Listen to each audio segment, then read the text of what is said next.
The scent of smoked fish and palm oil stew, carried on the dry, dusty breath of the harmattan, was the first thing that greeted me that morning. It mingled with the sharp, earthy smell of the red laterite dust that coated everything. The thatched roofs of our mud and wattle huts, the broad leaves of the yam plants in the communal farm, and the very air we breathed in our village of Itu. My name is Ekpe, and at 13 rainy seasons old, I knew the rhythms of my world as intimately as the beat of a drum. The sun, a fiery orange ball climbing above the distant line of Iroko trees, promised a day of shimmering heat. Already the women were heading to the stream, their colorful headscarves a vibrant procession against the muted greens and browns of the landscape. Their voices, a melodic cascade of Ifik greetings and gentle laughter, floated on the morning air. The distant, rhythmic thump of a pestle on a mortar signaled the preparation of a new day's fufu, a sound as constant and comforting as the heartbeat of our village. It began innocently enough. My father, a master drummer whose rhythms could make the very trees sway and the spirits of our ancestors dance, had tasked me with finding a specific type of ebony wood, one that grew deep within the whispering woods beyond our village of Itu. He said its heartwood held a song waiting to be released, a deep, sonorous voice perfect for the new ceremonial drum he was crafting for the upcoming Yam Festival. Armed with my small machete and the familiar weight of my own practice drum slung across my back, I ventured into the emerald labyrinth. The air hummed with the drone of unseen insects and the chirping symphony of forest birds. Sunlight dappled through the dense canopy, painting shifting patterns on the mossy undergrowth. I knew these woods, every winding path and towering Iroko tree, or so I thought.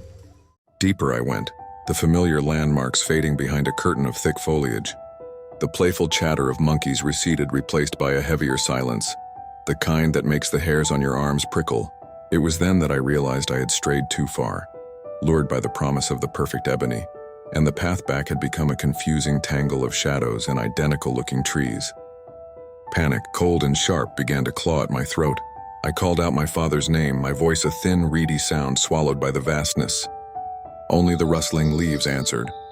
The sun began its slow descent, painting the sky in fiery oranges and bruised purples, and the forest transformed into a land of eerie shapes and whispering secrets. Fear, a primal instinct passed down through generations, coiled in my belly. As darkness fully embraced the forest, the sounds changed. The chirping gave way to the hooting of owls and the rustling of unseen creatures in the undergrowth. Every snap of a twig sounded like approaching danger. I huddled beneath the broad leaves of a plantain tree, my small drum clutched tightly to my chest, a meager shield against the terrors of the night. Sleep offered no escape, only fitful dreams haunted by shadowy figures and rustling leaves that sounded like whispers. When the first rays of dawn finally pierced through the canopy, they brought little comfort. Hunger gnawed at my stomach, and the gnawing fear had become a constant companion. I knew I had to move to find my way back, but which way to go? Every direction looked the same, a confusing maze of trees and shadows. I started walking, choosing a direction at random, calling out intermittently, my voice growing hoarse and desperate. It was in a small clearing where a stream gurgled over smooth stones that I saw him. He was magnificent, a creature of raw power and breathtaking beauty. His coat was the color of burnished gold, spotted with rosettes of black that seemed to ripple in the dappled sunlight. His eyes, the color of amber, held an ancient wisdom and a chilling hunger. He was a leopard, and he was watching me. He moved with a fluid grace, a silent predator emerging from the shadows. There was no aggression in his initial posture, only a watchful intensity that sent shivers down my spine. I froze, my heart hammering against my ribs like a frantic drum. He let out a low growl, a sound that vibrated through the very air, and then he spoke. His voice, though guttural, held a chilling intelligence. It was a voice I had only heard in the hushed whispers of old hunters around the village fire, tales of the forest spirits who sometimes took animal form. "Little drummer boy," he rumbled, his gaze never leaving mine. "You are far from your village." Terror choked my voice. I could only nod, my eyes wide with fear. "I am hungry," the leopard continued, his lips curling slightly, revealing teeth that looked like ivory daggers. "And you look like a tender morsel." My legs threatened to buckle beneath me. This was how my story would end, swallowed whole by the spotted king of the forest. But then my eyes fell upon my drum, still slung across my back. An idea, fragile yet potent, sparked in the darkness of my fear. My father's words echoed in my mind. The drum is more than just wood and skin. It is the voice of our people, the heartbeat of our ancestors. It can speak when words fail. Taking a deep breath as an African boy, trying to quell the tremor in my hands, I said, my voice barely a whisper, "Great leopard, I am but a small and bony meal. My flesh will offer you little satisfaction, but I carry with me my drum. It holds the songs of my people. Allow me to play for you before you eat me." The leopard seemed intrigued. He tilted his massive head. His amber eyes narrowed. "Play for me?" "Yes," I said, my voice gaining a sliver of strength. "Let the last sounds you hear be the music of my people, the rhythms of our life." He considered this for a long moment, his gaze piercing. Then with a slow blink, he nodded. "Very well, little drummer boy, play, but make it worth my while." With trembling fingers, I unslung my drum. It was a small, tightly stretched goatskin over a hollowed-out branch, its familiar weight grounding me in the face of unimaginable fear. I remembered my father's teachings, the intricate language of our drums. Each beat, each pause, each change in tempo and tone held meaning, a story, a message. This was my only chance. My mind raced. How could I convey my predicament through the drum? I couldn't simply play a happy village tune. I needed to send a clear message, a desperate plea for help that would reach the ears of my people. I closed my eyes for a moment, picturing my village, the faces of my family, my father's strong hands on his own larger drum. I focused on the rhythms he had taught me, the specific patterns used to signal danger, to call for help. Taking a deep breath, I began to play. The first beats were hesitant, shaky, reflecting the fear that still gripped me.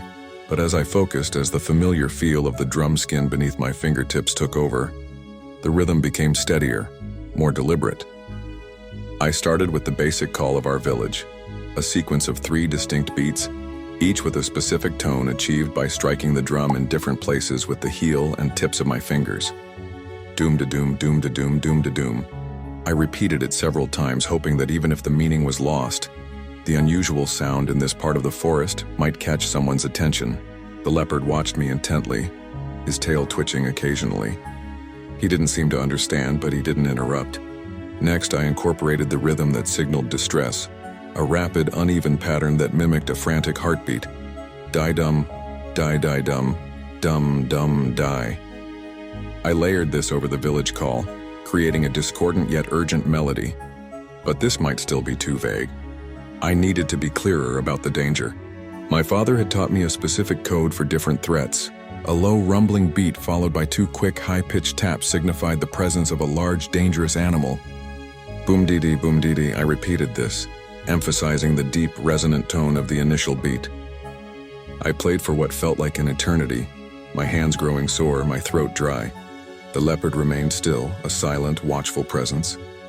His initial curiosity seemed to be waning, replaced by a growing impatience. He shifted his weight, a low growl rumbling in his chest. "Enough of your noise, little drummer boy," he said, his voice losing its earlier calm. "My hunger grows. Has your drumming satisfied it?" Despair washed over me. Had my message been too subtle? Would my last act be a meaningless rhythm in the ears of a predator? But I couldn't give up. I remembered another lesson from my father, the importance of variation, of adding unique elements to a message to make it stand out. He had taught me a short, sharp, rhythmic phrase that was specific to our family, a kind of signature. I had never used it before in a distress signal, fearing it might confuse the message. But now, with time running out, I had nothing to lose. I incorporated the family rhythm into my playing, a quick syncopated beat that was distinctly ours, taka-tum, taka-tum. I repeated it several times, weaving it into the existing pattern of the distress call and the leopard warning. The leopard growled again, a deeper, more menacing sound this time. "I tire of this game, boy. Your drumming will not save you." He took a step closer, his powerful muscles bunching beneath his golden coat. The scent of his breath, raw and musky, filled my nostrils. Just when I thought all hope was lost, I heard it, a faint sound in the distance, almost swallowed by the rustling leaves. Another drum. It was faint, barely audible, but I recognized the rhythm. It was the response, the acknowledgement. Someone had heard my call. Hope, sharp and bright, surged through me, pushing back the icy grip of fear. I drummed with renewed vigor, pouring all my remaining strength and desperation into the rhythm, amplifying the family signature. making it unmistakable. The distant drumming grew slightly louder, closer. The leopard, his attention now momentarily diverted, turned his magnificent head, his ears twitching. He seemed confused, perhaps even a little wary. Then I heard more sounds. The snapping of twigs, the rustling of undergrowth, and then voices. Shouts, familiar voices. "Come, we must find him." My heart leaped. They had come. The leopard, realizing his potential meal was about to be interrupted, let out a frustrated roar. He glared at me, his amber eyes blazing with anger. But the sounds of approaching villagers were growing louder, closer. He hesitated, his predatory instincts warring with a newfound caution. Suddenly, the trees erupted with people. My father was at the forefront, his face etched with worry and relief, his large ceremonial drum held high. Behind him were other villagers, some carrying torches, others with spears and machetes. The sight of the crowd, the sound of their voices, was enough to deter the leopard. With one last menacing glare in my direction, he turned and melted back into the shadows, disappearing as silently and swiftly as he had appeared.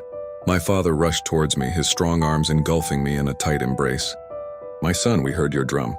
The message, the leopard, your family's rhythm." We understood. Tears streamed down my face, a mixture of relief and lingering fear. I clung to my father, the familiar scent of his skin and the solid feel of his presence a balm to my terrified soul. The villagers gathered around, their faces a mixture of concern and amazement. My father explained the coded message in my drumming, how the combination of the village call, the distress signal, the leopard warning, and our unique family rhythm had alerted them to my specific predicament. As we walked back to the village, the torches casting flickering shadows on the path, I clutched my small drum, no longer a mere instrument but a lifeline. The forest, though still holding its mysteries, no longer felt like a place of utter terror. I had faced death and found a way to speak its language, to use the art I had learned to call for salvation. Back in the warmth and safety of our village, surrounded by the love of my family and the concerned faces of my community, the reality of what had happened began to sink in. I had been alone, facing a deadly predator, and my drum, the very instrument I used to create joy and mark celebrations, had become my voice of survival. The Yam Festival arrived, and the new ceremonial drum my father had been crafting was finally unveiled. Its deep, resonant voice filled the village square, a powerful sound that echoed through the night. As I watched my father play, his hands moving with practiced grace, I understood the profound truth of his teachings. Courage is not the absence of fear, but the willingness to act in its face. Wisdom lies not only in knowledge, but in the ability to apply that knowledge creatively in the face of adversity. And art, whether it is the carving of wood, the weaving of cloth, or the beating of a drum, is not merely decoration or entertainment. It is a powerful form of communication, a language that can transcend words and even conquer fear itself. My drum, in the hands of a frightened boy, had become a weapon against the cunning of the leopard, a testament to the enduring power of culture and the brave heart that dared to speak its language in the face of death.